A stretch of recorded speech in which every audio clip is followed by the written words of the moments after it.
So this is kind of a pain in the ass to remove this ball joint over here. It's kind of like fused. I actually pounded it with hammer, and also using the ball joint separator, and it wouldn't budge. I'll probably need to use heat on this one. This one is already like loose. The tie rod end is also taken out. I probably don't need to take out this brake caliper because I could just like move everything out of the way though. So we'll see. I'll try pound it more. This seal is not really looking good, and the metal surrounding it, I don't know what happened, but there's like a very large scrape in there. So it looks like the shaft seems to be okay.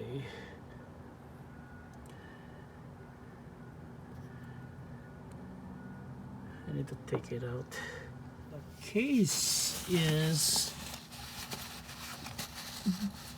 in bad shape.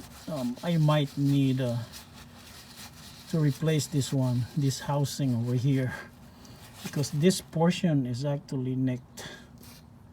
Yep, this one. I don't know what happened, but this is cracked. So I don't think the seal will cover this area. Yeah, this is really bad. But I could try putting a new seal, but there's no guarantees. The generic seal that they put in, and it actually got destroyed putting it in. I don't know how they put it in, but pretty much they're bad mechanics. And this is also not a OM seal. This is the correct one. And yeah, the diameter is the same, but the design is different. Yep. I think the rubber for this probably was destroyed, but they are designed differently.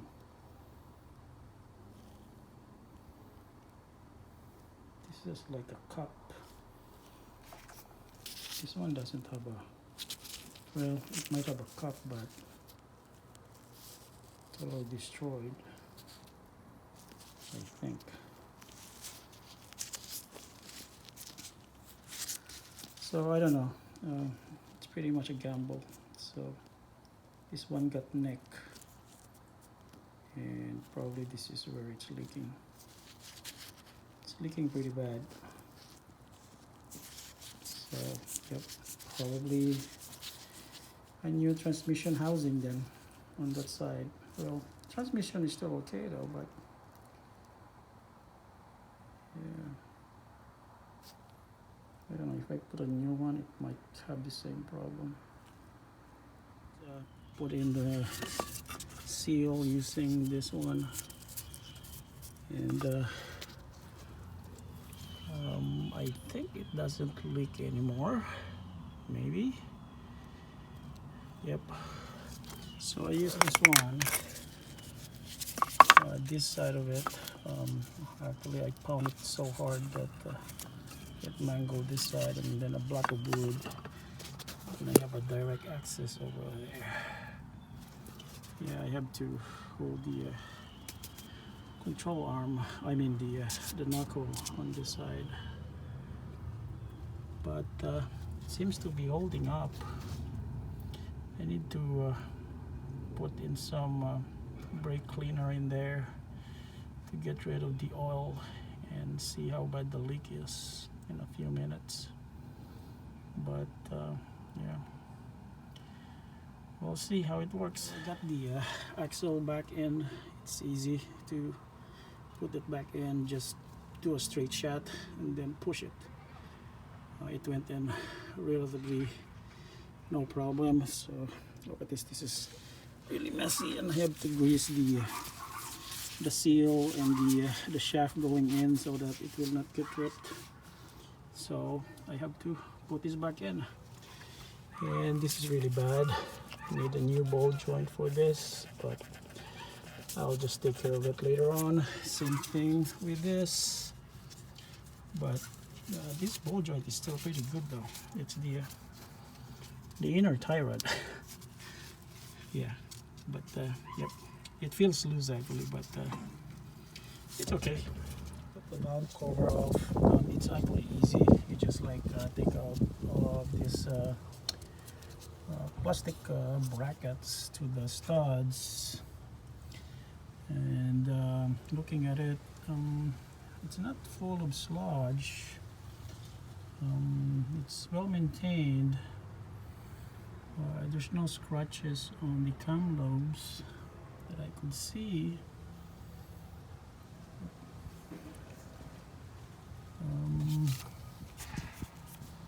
These are like normal wear. Yeah, they're not like, I couldn't feel any roughness or what. So at 200,000 miles, yeah, this is how it looks like. Yeah, it's kind of weird. This is like, probably, and then we have this one too. Probably from the manufacturer. I don't know. It's kind of weird. Yeah,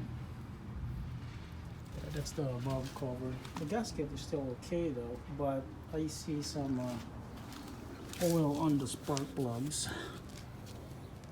Yeah, I see some oil on the spark plugs. So the gasket needs to be replaced. It's compromised. And yeah, looking at it, I think this one is okay. I think this one is full of oil. I think this one too. Gaskets in. Thanks exactly the brand, and it actually sticks well. And I put some gasket in there, and I think it's from the timing cover. So ready to put it in. So I got all of these spark plugs out. Usually the middle one, the middlemost are actually like filled with oil. Yeah, they're soaked with oil. This one too, and I think the gap is really high. I could probably still use these spark plugs. They're still okay though. It still has tip. I don't need to buy a new one. Just need to clean them. Just need to clean them and then re-gap it again. Yeah, the re-gap is too high for that. I think it's like 0.45. The gap for this one is 0.08, which is way above 0.05. So in comparison, yep, this one is 0.05 and this one is 0.08. Yep. So I need to make this gap closer. Got them all gapped to 0.05 or close to it. I don't need to buy a new one because look at the tip. The tip is still okay. Yep. I'll change on my 2009 Ford Fusion. So that's a 16 mm drain plug out there. And the oil is very dark. So next one is to remove this oil filter. I need to drain it too. I don't know what's the size of that hex socket over here, but we need to take this out and then also take this out. It's not a cartridge type thing, but It's the one which uses the paper filter that you put in. So using a number 6 hex bracket, going to take out this drain plug full of filter. Okay, the oil filter assembly out, and it's not in good shape. So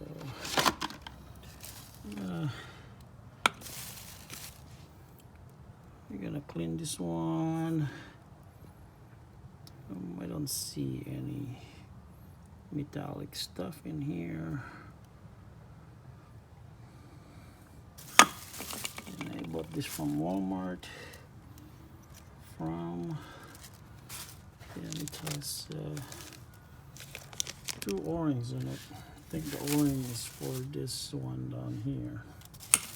Oh crap, now I made a mess. Got the new oil filter and O-rings installed. The smaller one goes here and the big one goes over here. I put some oil before putting him here, and that should just screw in. It was really tight, and it was put in, and I don't think this tool is really good. Yeah, it's not really like grabbing properly. I might probably buy another one.